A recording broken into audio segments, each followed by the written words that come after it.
Hey guys, today I'm going to be reviewing, a few, well actually I'm going to review one game I've made, which like stands out the most to me I've made, but this is all like on my other account. As you can see, Agent RJ up here at Super Saints. This is on my other account. This is my other account I got.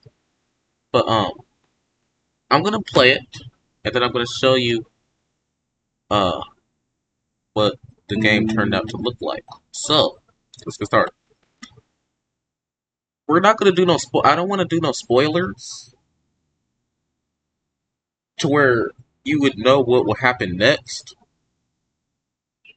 like where you would know what happens next before the game even gets to that scenario.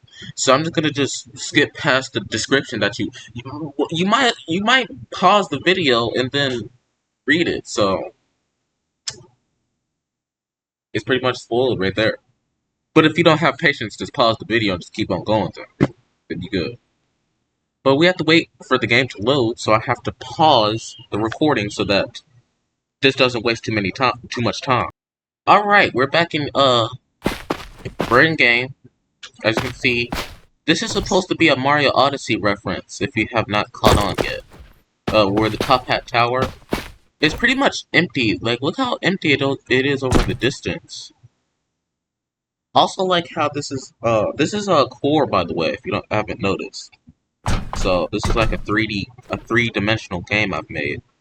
But there's like a little progression system. So if you go past the stairs up there, there's a entrance way, just like in Mario Odyssey, but as you can see, it's blocked. There's actually a door behind this, but it's a rock blocking it so that the player cannot access it before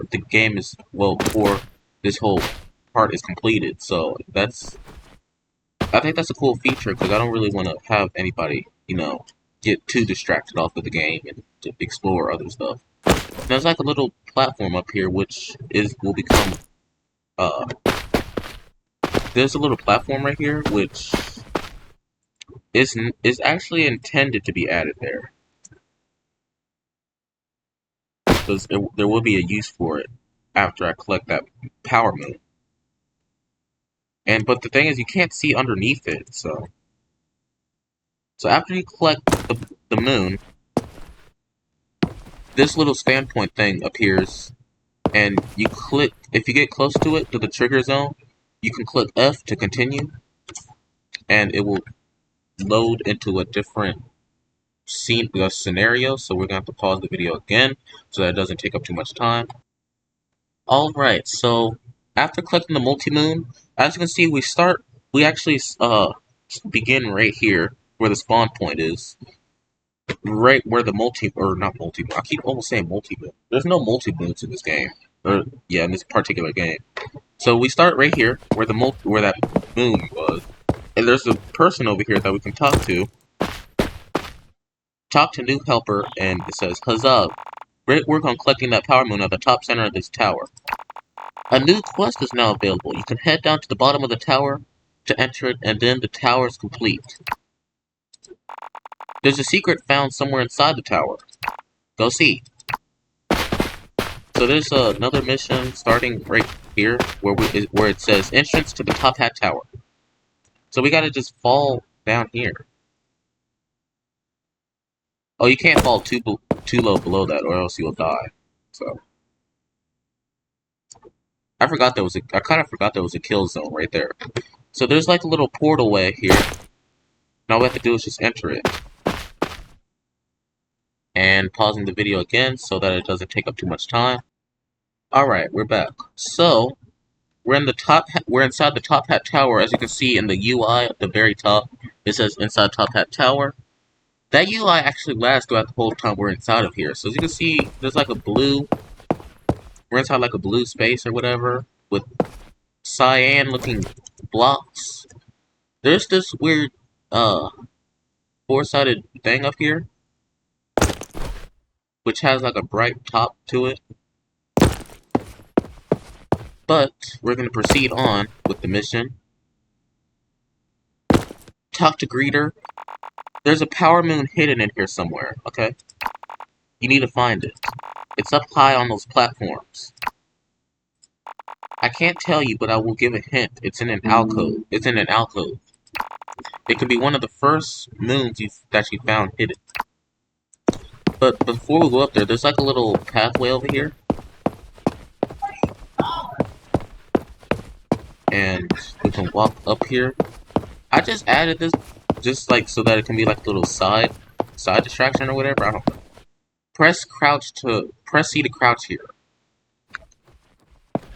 It's just like a little gardening land with this stick thing. Rock stick.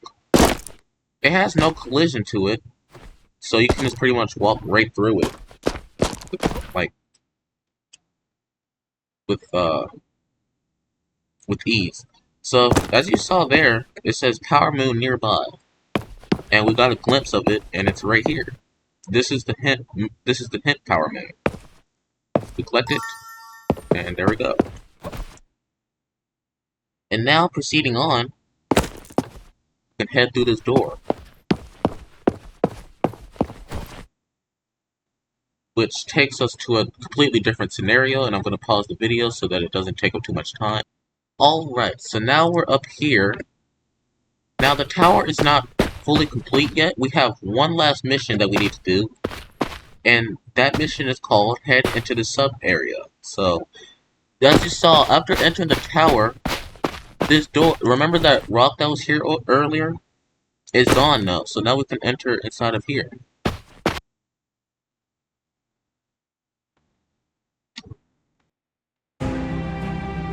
Alright, so if you listen closely, you can actually hear music. But, as you can see, we just came from there. And if we go back in there, we can actually go back to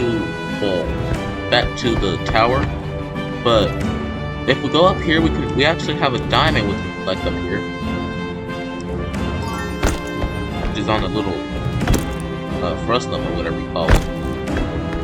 And there's a greeter here.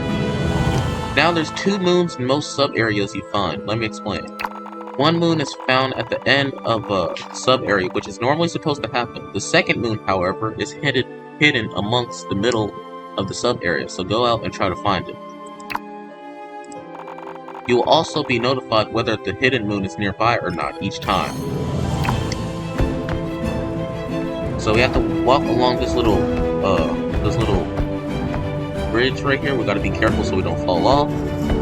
There's a sign down here that says, use this to launch back to the main island, which will just launch you back over here to the main island. But we don't want to do that. So as we can just sprint on. Actually, no, we can't do that yet. So as you see, we got notified there's a power moon nearby, and it's actually over here. The power moon is right over here.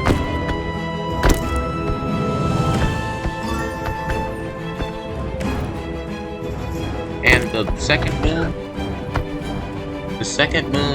which is basically the last moon of the sub area,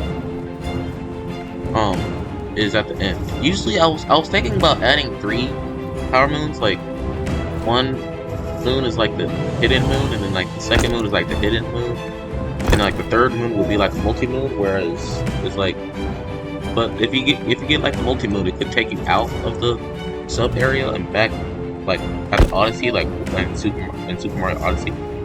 But there's a sign here that says only two of the three paths you walk on is not walkable. Similar to an obby parkour, pick the correct one. It's this blue one. Those 2 over there is not walkable. Like, because if you go on them, if you go on the on these bridges here, you'll just fall right through it. Same thing for this yellow one. If you walk on it, fall right through. So the blue one is the correct one to go on. And we're near the end.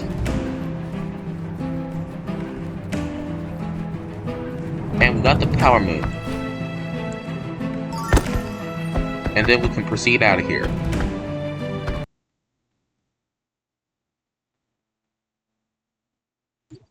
And as you can see, look, we have completed the tower. So now there's so much opportunities we can do, and so many other stuff. Like right here, there's a sign.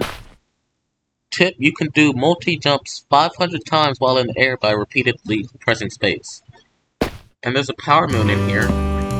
It says if you look up at the top left, it says you just enter the locker room and you just left the locker room, and there's music currently playing.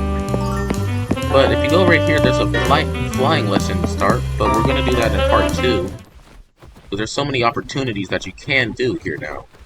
For example, there's glyphs, actually 4 glyphs scattered throughout the city. So there's one of the glyphs here. Actually, we can talk to this person here.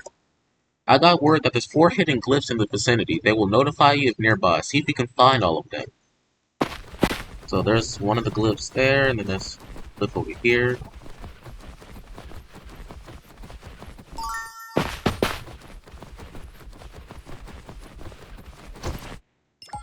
And getting XP from all of it. And there's a glyph here. I think I reached level 7? Jeez. And there's like an underground cellar, which leads the leads the 4th glyph, which also has 3, also has 3 power moons in the vicinity. And no, it's not a multi-moon, it's because it would be 3 multi-moons tied together, not separate. There is a power spire up here that aims a beam directly at the sky, a guarded spire area, and there's a multi-moon in here. Not a multi-moon. Why I keep saying multi-moon? There's a power moon in here, in this crate. And if we grab this pistol and we shoot it, there's the power moon.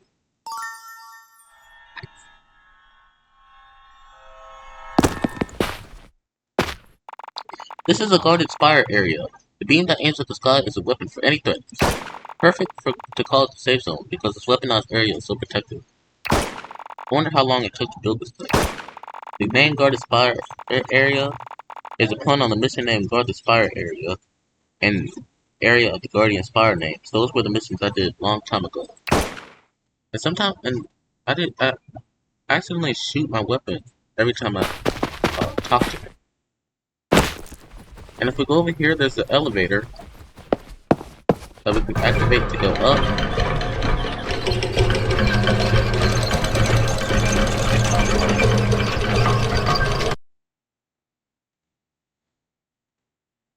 And that hurts. So here's the other power moon, and then here's the other power moon.